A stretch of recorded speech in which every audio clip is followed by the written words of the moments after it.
Oh, well, this may be a question for Dr. Hellerstedt. It comes from Twitter. Bobby French in Austin saying, you are still allowing all restaurants in Texas to offer drive-through pickup and delivery services, but not temporarily closing all restaurants in Texas. Aren't you giving Texans a false sense of food safety? Do we know, can the virus be spread in food? If the restaurant is doing the sorts of things that it's supposed to do in terms of the standards of food preparation and handling, there should be no contamination of the food with a virus or any other germ to speak of. So we believe that it's about congregation, but it's also about distance and time.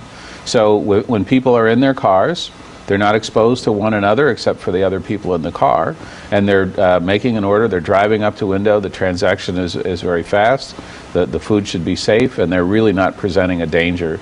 We know that it's really important for people to have access to restaurant food, and so this is one of the best ways to do it, is to have that drive-through or take-out type of service. Do you ever foresee a moment where we could ban drive-throughs and take-outs?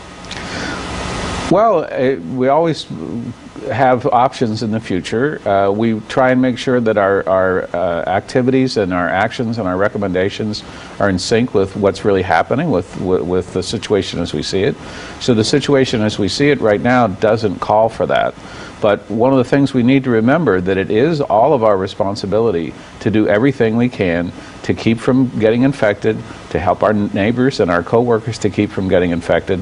That is what is going to drastically reduce the spread of COVID-19 in Texas. And today we saw the Texas Restaurant Association calling for the state to defer all sales taxes for the restaurant and bar industry. Will you consider that, Governor? We'll consider anything as we work our way through this process.